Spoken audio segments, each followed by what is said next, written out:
Hello students, welcome to AAA Bright Academy channel for Jammu and Kashmir exams. So my name is Meenakshi Sharma and I'll be teaching you English. आपका English का मैंने syllabus जो है वो सारा cover करना है. आपके कॉम्पिटिटिव एग्ज़ाम्स में जो जो पूछा जाता है, क्या पूछा जाएगा, कैसे आप उसको टैकल करेंगे, उनमें जो हर्डल्स हैं वो उनको हर्डल्स को फेस करने के लिए I tell you everything. First of all let's go through the format. क्या वो आपके एग्ज़ाम में आपसे पूछते हैं? Let's go through. हमें ये मानते हैं ना, हम सब बच्चों को पता नहीं होगा, तो पहले मैं वही क्लियर कर दूं.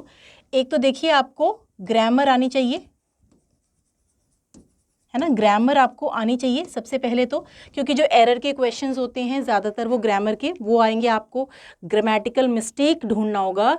एक लाइन में एक एरिया गलत है, एक पार्ट गलत है लाइन का, उसमें ग्रामेटिकल मिस्टेक है, वो एरिया आपने ढूंढना है. उसके लिए हमें ग्रामर लर्न करना पड़ेगा, और ग्रामर का मतलब है सारे टॉपिक्स करने पड़ेंगे. ठीक है, वो मेरी ड्यूटी है, वो मैंने आपको सिखानी है. ग्रामर सारा का सारा मैंने करवाना है. अब ये कैसे होता है question, let's see. She will help you if you will ask her.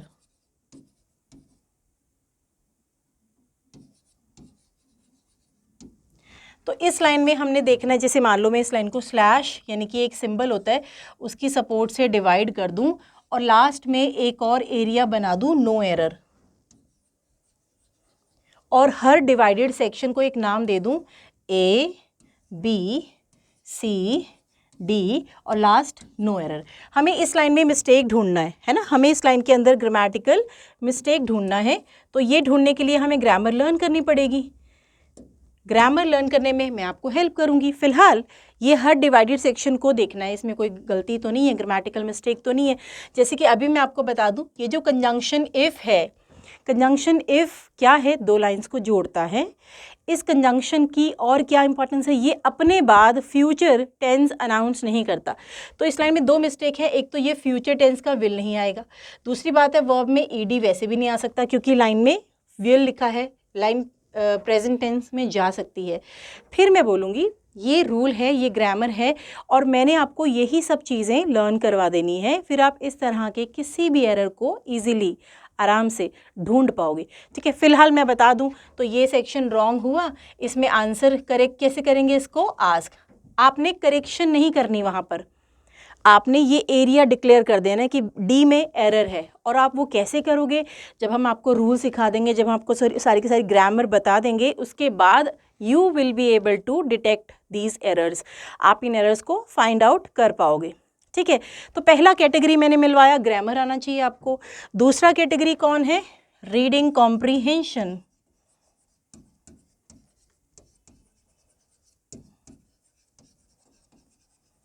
एक छोटा सा पैराग्राफ या कुछ पैसेजेस की इंफॉर्मेशन है, उसी से जुड़े कुछ सवाल हैं नीचे. सवाल ऑप्शंस के साथ हैं. आपने क्वेश्चन पढ़ा, फिर पैसेज को पढ़ा, और जहाँ लगे कि किसी भी क्वेश्चन से रिलेटेड इंफॉर्मेशन दिखी, आप उन ऑप्शंस में से उस पैसेज के हिसाब से आंसर ढूंढोगे. दैट मीन्स आंसर्स सारे पैसेज में हैं, लेकिन ढूंढना आपको आना चाहिए, है ना. आंसर ढूंढने के लिए आपको उस पैसेज को रीड करना पड़ेगा. तो इस क्वेश्चन में प्रॉब्लम क्या फेस होती है बच्चे के लिए, हर्डल क्या है, मुश्किल क्या है, रीडिंग. अब कई स्टूडेंट्स को रीडिंग में प्रॉब्लम है, कई तो बहुत अच्छे से कर लेते हैं, कई स्टूडेंट्स को रीडिंग में प्रॉब्लम होती है. अब वो बच्चा इस प्रॉब्लम को कैसे ओवरकम करेगा, by reading every day. English language को न्यूज़पेपर ले लीजिए, कोई भी न्यूज़पेपर हो, उस न्यूज़पेपर में आप डेली रीड करो, आधा घंटा, half an hour. So half an hour, आधा घंटा आप अगर इंग्लिश न्यूज़पेपर को पढ़ेंगे तो आपकी रीडिंग स्किल्स बढ़ेंगे, आपको रीड करने में कोई दिक्कत नहीं आएगी. फिर आप इस क्वेश्चन को बहुत आसानी से कर सकते हैं, क्योंकि इसमें आंसर सारे के सारे पैसेज में है, बस हमें वो आंसर निकालने आने चाहिए. ठीक है ना, तो दैट विल बी ईजियर. तो आप इसको रोज़ हाफ एन आवर रीडिंग करें घर पर. तीसरा जो इसमें है सेंटेंस कंप्लीशन, या मैं इसको सिंपल लैंग्वेज में लिख दूं, फिल इन द ब्लैंक्स, है ना. Fill in the blanks. जो ये फिल इन द ब्लैंक्स का क्वेश्चन है, ये तीन तरह का हो सकता है. सिंगल फिलर, एक लाइन में एक ब्लैंक एरिया, और 4 ऑप्शन या 5 ऑप्शंस, आपने इनमें से एक को चूज़ करना है इस ब्लैंक को फिल करने के लिए। ये पहला केस है इसका। दूसरा, एक लाइन में 2 blank areas and her option पे आपको 2 वर्ड्स।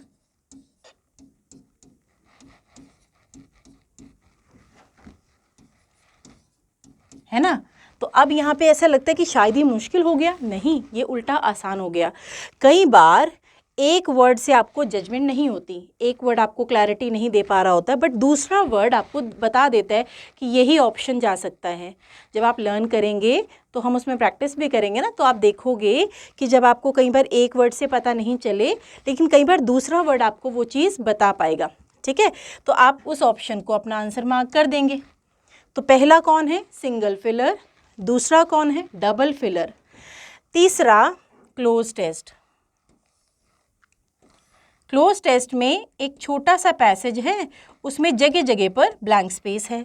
हर ब्लैंक को फिल करने के लिए आपको ऑप्शंस दी जाएंगी, जैसे कि फर्स्ट ब्लैंक के लिए A, B, C, D, ये 4 ऑप्शन।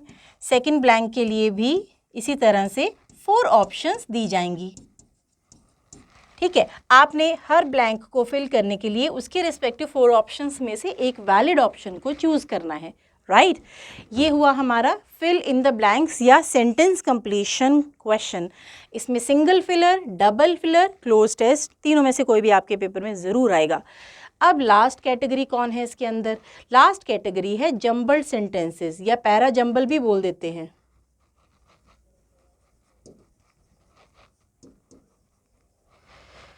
सो जम्बल्ड सेंटेंसेस क्या हैं? जिसमें कुछ लाइंस होंगी, they are shuffled, they are jumbled, they are not at their appropriate position, अपनी सही जगह पर नहीं है वो लाइंस, और आपने वो सारी लाइंस पढ़नी है। ठीक है, उनको एक सिस्टमैटिकल ऑर्डर से अरेंज करना है। फर्स्ट लाइन ढूंढना है, फर्स्ट के बाद सेकंड कौन हो सकता है वो ढूंढना है, थर्ड कौन हो सकता है वो ढूंढना है। इस तरह से वो 5-6 लाइंस आपने अरेंज करनी है। और ये दिखने में, सुनने में बहुत आसान दिख रहा है, but it is time taking question. ये एक टाइम टेकिंग क्वेश्चन है, समय लेकर जाता है। एसएससी जब भी पेपर कंडक्ट करता है वो अक्सर ऐसा देता है, स्टेटमेंट 1 दे दिया, स्टेटमेंट 6 दे दिया, यानी कि पहली और आखिरी लाइन आपको दे देगा, मिडिल की 4 लाइंस वो शफल कर देता है ना। फर्स्ट और 6 दे दी, 3 मतलब 2, 3, 4, 5, ये 4 लाइंस है ना, इनको शफल कर दिया। ये 4 लाइंस अपनी जगह पर नहीं हैं। इनको अरेंज करने के लिए ऑप्शंस भी देता है, P, Q, R, S, R, S, P, Q, P, R, Q, S, और फोर्थ ऑप्शन सपोज कर लेते हैं P, R, S, Q। ऐसे आपको 4 ऑप्शंस वो दे देता है। ठीक है, आपने क्या करना है, आपने अपनी फर्स्ट लाइन को रीड करना है। फर्स्ट लाइन के बाद देखो सेकंड कौन हो सकती है, या तो P हो सकती है, इन्हीं ऑप्शंस के बेसिस पर या तो P हो सकती है या R हो सकती है। तो आप स्टेटमेंट 1 को रीड करेंगे और उसके बाद एक बार P को रीड करेंगे, फिर उसके बाद एक बार S वाला जो भी गिवन है R को रीड करेंगे। जो दोनों में से बेटर पेयर मतलब जिनकी आपस में ट्यूनिंग अच्छी बने, जिन 2 लाइंस का पेयर सही बने, मैं जिस लाइन के बाद, फर्स्ट लाइन के बाद जिस लाइन का कनेक्शन सही लगे, that will be the answer. इस क्वेश्चन को ऑप्शन से करना, इस क्वेश्चन को सॉल्व नहीं करना, इसको ऑप्शन के हिसाब से सॉल्व करना। ठीक है, ये तब आपका बहुत ईजी होगा। इन सब के अलावा आपको और क्या चीज़ें स्ट्रॉन्ग बनानी है? आपको अपनी वोकैब स्ट्रॉन्ग बनानी है। वोकैब में क्या क्या पूछता है? सिनोनियम, similar words, एंटोनियम्स, opposite words, one word substitutions, अनेक शब्दों के लिए एक शब्द, और इडियम्स एंड फ्रेजेस, मुहावरे या कहावतें। तो ये जो है ये आप कैसे लर्न करोगे? ये एक बहुत बड़ा हर्डल है। स्टूडेंट्स क्यों इसमें तंग हो जाते हैं? क्योंकि वोकैब के वर्ड्स बहुत हैं। हम क्या करेंगे, आपने क्या करना है, आप एक लिस्ट को गूगल से डाउनलोड कर लें। देखिए, आप जितना ज़्यादा इसके वर्ड्स को लर्न करोगे उतना आपके लिए ये वाला एरिया आसान हो जाएगा। क्या गूगल से क्या डाउनलोड करना है? सिनोनिम्स ऐसे डालोगे ना गूगल के ऊपर कि words for SSC exam, words for competitive exam, similar words for competitive exam या antonyms, vocab for competitive exams, तो लिंक आएंगे। लिंक में आप सिनोनिम्स वाली, एंटोनिम्स वाली, वन वर्ड सब्स्टिट्यूशंस वाली और ईडियम्स एंड फ्रेजेस वाली लिस्ट को डाउनलोड कर लेना अपने फ़ोन में या उनके स्क्रीनशॉट ले लेना, ठीक है। फिर आप पहले दिन पर 1 to 5 पढ़ना, फिर सेकेंड डे पर उसी लिस्ट में से 1 to 10 पढ़ना, फिर थर्ड डे पर उसी लिस्ट का 1 to 15 पढ़ना। इस तरह से आप पिछले वर्ड्स को रिकैप कर रहे हो और आपके माइंड में वो वर्ड वापस आने के कारण आपको लर्न हो जाएगा। एक बार पढ़ेंगे तो भूल जाओगे, अगर आप इन वर्ड्स को बार बार देखेंगे तो ये आपके माइंड में होंगे, ठीक है। बाकी वोकैब वाला सेक्शन और रीडिंग आप खुद ही कर पाएंगे, आपने खुद के अंदर इन चीज़ों को इम्प्रूवमेंट में लाना है। सिखाने वाला काम मैं करूँगी, ग्रामर पूरे कोर्स का रेगुलर प्रैक्टिस आपको करवाती जाऊंगी, जो भी टॉपिक हम कंप्लीट करेंगे उसकी एक्सरसाइज सॉल्व करवाऊंगी, ये सब चीज़ें हम आपको सिखाएंगे। पूरी की पूरी ग्रामर बहुत आसान तरीके से सिखाई जाएगी जहां आपको टफ नहीं लगेगा, ठीक है। और जिन भी स्टूडेंट्स ने इस कोर्स को करना है, इस कोर्स को मतलब लर्न करना है, तो आप हमारे चैनल को सब्सक्राइब ज़रूर कर लीजिएगा। चैनल सब्सक्राइब करने से आपको बेल आइकन को भी दबा लीजिएगा ताकि आपको नई वीडियो के बारे में भी मैसेज आता रहे, तो इस चैनल को सब्सक्राइब ज़रूर कीजिएगा, ठीक है। अब चलते हैं, आज हम क्या करेंगे। आपने आज की क्लास के अंदर हम सबसे पहले पार्ट्स ऑफ स्पीच से मिलेंगे। कौन होते हैं ये parts of speech? Parts of speech होते हैं, एक स्पीच होता है सेंटेंस, उस सेंटेंस के अंदर जब हम कुछ वर्ड्स को यूज़ करते हैं उन वर्ड्स को उस लाइन, उस सेंटेंस के पार्ट्स बोला जाता है, ठीक है। तो पार्ट्स ऑफ स्पीच में एक छोटा सा एग्जाम्पल दिखाती हूँ। She is teaching the students. जैसे कि आप देख सकते हैं ये एक मेरा स्टेटमेंट है, एक सेंटेंस है। इस सेंटेंस में I have used some words, उन वर्ड्स को उस लाइन के पार्ट्स बोला जाएगा। हर पार्ट, हर वर्ड का एक रोल है, एक कॉन्ट्रीब्यूशन है। शी एक प्रोनाउन है, फीमेल नेम को रिप्लेस करता है। इज़ एक हेल्पिंग वर्ब है जो वर्ब को असिस्ट करता है। टीचिंग एक मेन वर्ब है। द एक आर्टिकल है और स्टूडेंट्स क्या है, एक नाउन है। अभी मान लेते हैं आपको ये चीज़ें अभी नहीं पता, कोई बात नहीं, हम इसीलिए तो आपको कोर्स करवा रहे हैं कि आपको ये सब चीज़ें पता चल जाएंगी। फिर आप इनमें मिस्टेक ढूंढना भी सीख जाएंगे, जो वो एग्जामिनर आपके पेपर में क्वेश्चन की फॉर्म में आपके सामने रखेगा। तो वो लर्न करने के लिए सबसे पहले मैंने आपको मिलवाना है सारे पार्ट से, एक स्पीच को बनाने में यूज़ होने वाले सारे तरह के वर्ड से। तो ये मैंने इस तरह से बताया ना आपको, ये प्रोनाउन, ये वर्ब, ये भी वर्ब, ये आर्टिकल, ये नाउन, ये हमें कैसे पता चलेगा और इनसे कनेक्टेड जो भी पॉइंट्स हैं, जो भी रूल्स हैं, वो हम कैसे लर्न करेंगे। पहले देखिए इन टॉपिक्स का मीनिंग क्या है, इन पार्ट्स का मीनिंग क्या है। सबसे पहला पार्ट जो होता है पार्ट्स ऑफ स्पीच में, दैट इज़ नाउन। नाउन हमने स्कूल में एक डेफिनेशन की फॉर्म में सुना है। Noun is a name of person, place, thing और एन एनिमल, किसी का भी नाम। सिंपल भाषा में कहें तो noun is equal to a name. तो एक नाउन टॉपिक से, एक नेमिंग वर्ड से रिलेटेड क्या एरर आपके पेपर में आ सकते हैं, क्या मिस्टेक्स होंगी जो आपके पेपर में आ सकती है, वो मैंने इन डिटेल्स आपको बताना है। जब हम टॉपिक पढ़ेंगे तो हम सारे पॉइंट सीखेंगे इस टॉपिक के अंदर जो आएंगे, जो आपको पेपर में पूछे जा सकते हैं। फिलहाल nouns name a person, place, thing, idea और क्वालिटी। एक क्वालिटी को, एक आइडिया को, एक पर्सन, प्लेस या थिंग के नाम को हम नाउन कहते हैं। जैसे कि Brazil is beautiful this time of year, तो Brazil is a name of place, एक जगह का नाम है, तो ये एक नाउन का एग्जाम्पल हुआ। डिटेल में हम इसके सारे रूल सीखेंगे और इसका एक एक्सरसाइज भी करेंगे जो आपको कॉन्फिडेंस भी देगा कि आपको ये टॉपिक समझ में आ गया है, ठीक है। जैसे नाउन विद एक्सरसाइज कंप्लीट हो जाएगा, then we will do the second topic, pronouns. Pronoun कौन है? A word that replaces noun. Pronoun is a word that replaces noun. एक नाउन को आप एक डिस्क्रिप्शन में, आपने जैसे माई बेस्ट फ्रेंड का ऐसे लिखा तो उसमें नाउन आया, फर्स्ट लाइन में उसमें बेस्ट फ्रेंड का नेम आया, उस नाउन को बार बार हम यूज़ नहीं कर सकते। Ram is my best friend, Ram goes to school with me, Ram's father, Ram's mother, I love Ram, ये आप बार बार नहीं कर सकते। नाउन रेपिटेडली यूज़ नहीं होता in a description, so we replace it, हम नाउन को रिप्लेस करते हैं, और जो रिप्लेस करने वाला वर्ड है that word is called pronoun.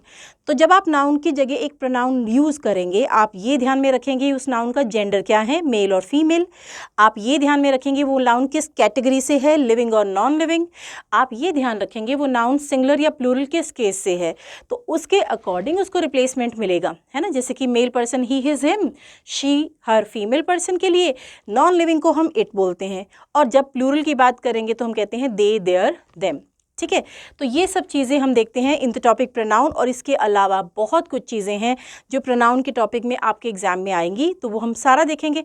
Plus उसके बाद भी हम करेंगे एक्सरसाइज जो आपको फिर से कॉन्फिडेंस देगा कि आपको ये टॉपिक प्रोनाउन कॉम्पिटिटिव एग्जाम्स के हिसाब से अभी लर्न हो गया, ठीक है। Pronouns are used in place of nouns, noun की जगह यूज़ होता है। She is the smartest kid in the class, तो यहाँ पे जो शी है, जो कि मैंने अंडरलाइन भी किया हुआ है, दैट इज़ अ प्रोनाउन। वो सो प्रोनाउन का मीनिंग अब आप समझ चुके हैं, नाउन का मीनिंग अब आप समझ चुके हैं। अब हम अपने थर्ड पार्ट की तरफ चलें। Third part is verb.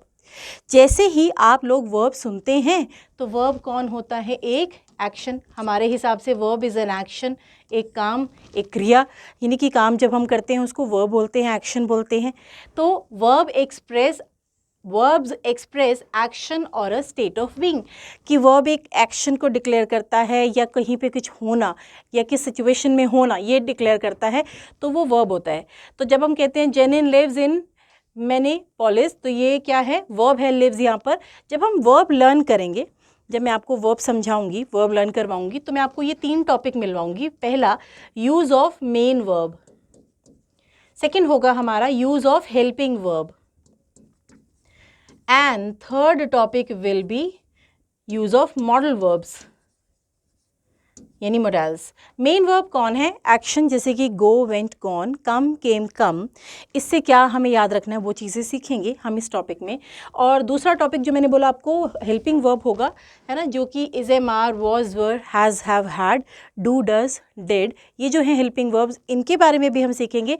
फिर इन दोनों को सीखने के बाद हमारा टॉपिक बनता है सब्जेक्ट वर्ब एग्रीमेंट।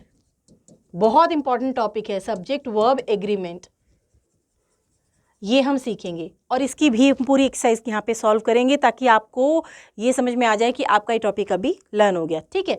जैसे ही वो कंप्लीट हुआ, एक्सरसाइज हो गई, उसके बाद हम करेंगे अपना वर्ब का third part, that is modal verbs और मॉडल्स। फिर हम इसकी भी अपनी एक एक्सरसाइज है वो सॉल्व करेंगे। तो इसके बाद हम समझेंगे कि हमारा ये पार्ट ऑफ स्पीच का ये पार्ट हमारा स्ट्रॉन्ग बन गया। तो वर्ब यानी कि एक्शन, फिलहाल ये ध्यान रखिएगा, किसी काम को डिक्लेयर करता है, एक एक्शन को डिक्लेयर करता है वर्ब, उसकी डिटेल में हम ये सारी चीज़ों को लर्न करेंगे, ठीक है। नेक्स्ट हम पार्ट ऑफ स्पीच की तरफ चलें। Next part is adjective. Adjective कौन है, एक विशेषता बताएगा। इट क्वालिफाइज अ नाउन और प्रोनाउन, ये क्वालिटी बताता है एक नाउन की या एक प्रोनाउन की। जैसे आप कहते हो he is a brave boy, तो बॉय की क्वालिटी क्या है, ब्रेव, तो brave is an adjective. There are 2 boys, तो बॉयज़ की क्वालिटी क्या है, 2, and that 2 word is an adjective here. तो एक वर्ड जो आपके नाउन, उस लाइन के नाउन या उस लाइन के प्रोनाउन के बारे में कुछ भी एक्स्ट्रा बताए तो that is called an adjective, विशेषण बोलते हैं हम इसको। और एडजेक्टिव्स मॉडिफाई और डिस्क्राइब, है ना, एडजेक्टिव्स मॉडिफाई और डिस्क्राइब्स अ नाउन और अ प्रोनाउन। एक नाउन या एक प्रोनाउन को मॉडिफाई करता है, बताता है उसके बारे में कुछ भी एक्स्ट्रा। एक नाउन या प्रोनाउन को डिफाइन करता है, उसके बारे में कुछ भी डिक्लेयर करता है, दैट इज़ कॉल्ड, डिस्क्राइब करता है, that is called an adjective. जैसे कि should I buy the blue jeans, jeans noun है, इसके सामने आकर इसके कलर को बता पा रहा है, ये ब्लू इज़ एन एडजेक्टिव। और प्लूरल पर्पल स्वेटर, तो स्वेटर नाउन है और उसके सामने ये पर्पल उसकी क्वालिटी बता रहा है, तो दैट इज़ एन एडजेक्टिव। तो एडजेक्टिव का मीनिंग अभी आपको थोड़ा थोड़ा समझ में आ गया होगा। एक नाउन या एक प्रोनाउन के अलग, उसके अलावा उसके बारे में कुछ भी बताना इज कॉल्ड एडजेक्टिव। अभी जब हम एडजेक्टिव्स पढ़ेंगे तो हम इस टॉपिक में कवर करेंगे, देखिए आर्टिकल्स। है ना। हम इस टॉपिक में कवर करेंगे डिटर्मिनर्स,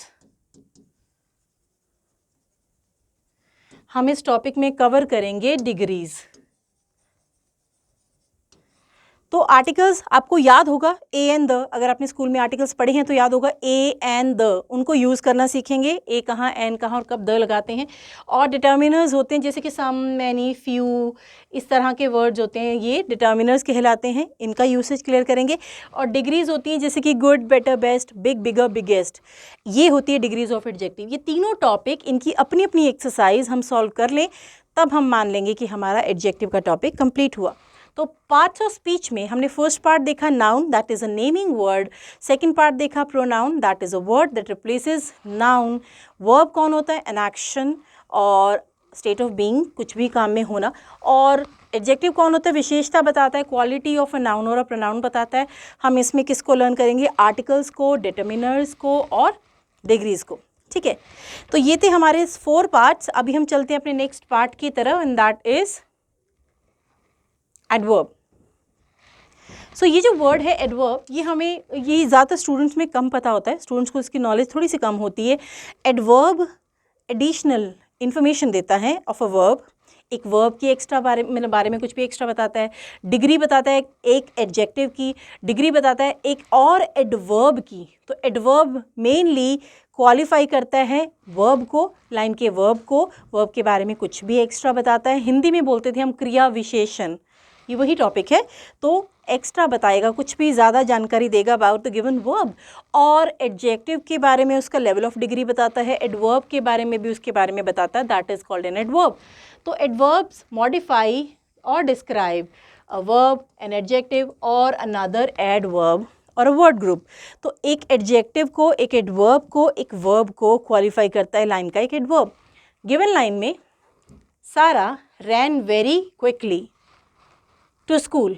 सारा रैन, हाउ सारा रैन? सारा रैन क्विकली। तो क्विकली कौन है? रैन वर्ब की क्वालिटी। हाउ सारा रैन? सारा रैन क्विकली। तो क्विकली इज एन एडवर्ब। और आप देखो, how much quickly? Very quickly, है ना। क्विकली की यानी एक एडवर्ब की डिग्री को, एक एडवर्ब के लेवल ऑफ डिग्री को बता रहा है, दैट इज़ वेरी।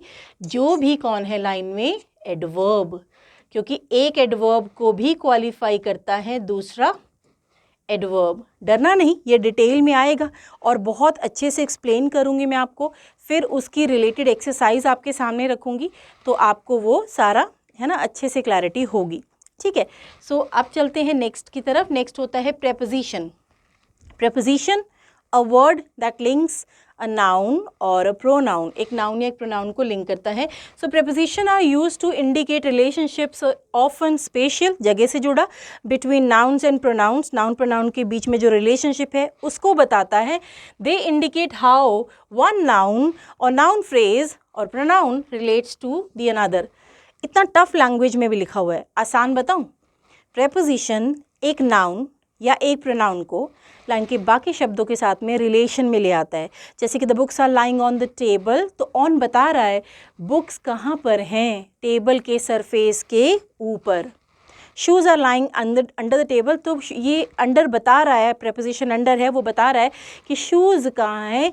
इस वर्टिकल केस के नीचे। तो I am going to Chandigarh में टू बता रहा है कि इस पर्सन का डेस्टिनेशन, इस पर्सन की मंजिल क्या है? चंडीगढ़। तो ये ऐसे वर्ड्स हैं जो आपको एक नाउन या प्रोनाउन होगा जिसको लिंक करेंगे लाइन के बाकी वर्ड्स के साथ में। जैसे कि the coffee shop, the coffee shop is across the street. Across is a preposition, कई बार बच्चों को नहीं पता होता, डोंट वरी, ये सारे आ जाएंगे। अक्रॉस एक प्रेपोजिशन है जो एक एरिया को क्रॉस करके बता रहा है। तो अक्रॉस द स्ट्रीट। तो ये थे हमारे फिफ्थ और sixth partner means parts of speech. तो पहला noun, naming word, second was pronoun, a word that replaces noun, and third was preposition, third was verb and action, and the fourth was adjective, a word that qualifies a noun or a pronoun, and fifth is adverbs, a word that qualifies a verb or an adjective or another adverb. Preposition, that is a link setter, link it links a noun और a pronoun with the other words of the line, line के बाकी शब्दों के साथ एक noun या एक pronoun को लिंक कर देता है। तो ये हमारे 6 पार्ट। अब चलते हैं, टोटल 8 हैं ये, तो अभी चलते हैं अपने नेक्स्ट पार्ट की तरफ, and that is called conjunction. It's a very easy topic, बहुत आसान होगा ये टॉपिक, आप जब लर्न करेंगे ना, देखिएगा आपको खुद लगेगा। तो कंजंक्शन कौन है? A connector, a joining word, एक लाइन को दूसरी लाइन से जोड़ सकता है एक conjunction. So conjunctions are used to connect words, words को जोड़ सकता है, फ्रेजेस, फ्रेजेस को जोड़ सकता है, लाइन के 2 टुकड़ों को जोड़ सकता है, एंड क्लॉजेज, क्लॉजेज से आप मान लीजिए सेंटेंसेस, 2 वर्ब वाले एरिया, सेंटेंसेस को भी जोड़ सकता है। तो कंजंक्शन कनेक्ट कर सकता है वर्ड को वर्ड से, फ्रेजेस को, और या क्लॉजेज यानी सेंटेंसेस को भी। तो शॉर्टकट क्या है? एक सेंटेंस को दूसरे सेंटेंस से भी जोड़ सकता है कंजंक्शन। कंजंक्शन का एग्जाम्पल पढ़ते हैं। Christopher does not have enough experience, therefore we will not hire him. तो ये जो therefore है, it's a conjunction here. तो therefore क्या कर रहा है? Christopher does not have enough experience, ये पहला लाइन है। We will not hire him, ये दूसरा लाइन है। इन दोनों को कनेक्ट कर रहा है और एक खास रिलेशन दिखाते हुए कि क्योंकि, है ना, इस वजह से वो उसको हम हायर नहीं कर रहे हैं। ठीक है, तो इस तरह के बहुत सारे कंजंक्शंस हम लोग स्टडी करेंगे। Commonest one, because, that, so, that, है ना, एक दैन होता है, THAN, एज, बहुत सारे कंजंक्शन है, इफ, अनलेस, अनटिल, है ना, LEST, लेस्ट। तो ये जो हैं ये सब कंजंक्शंस हैं और हम इनको थॉरो अच्छे से पढ़ेंगे और एक्सरसाइज ज़रूर सॉल्व करेंगे, क्योंकि वही एक्सरसाइज आपको कॉन्फिडेंस देगी, वही एक्सरसाइज आपको ये रियलाइज़ करवाएगी कि आपको ये टॉपिक समझ में आ चुका है। फिर लास्ट टॉपिक, फिर लास्ट पार्ट कौन है? पार्ट्स ऑफ स्पीच में लास्ट मेंबर इज इंटरजेक्शन। क्या होता है interjection? It is a name of emotion, जैसे hurray symbolizes happiness, alas symbolizes sadness, wow symbolizes surpriseness, bravo it applauds other। तो ये जो है ये खास इमोशन के वर्ड्स हैं, तो ये होते हैं इंटरजेक्शन। ये आपकी लाइन के अंदर एक इमोशन है जिसको ये बयान कर पाते हैं।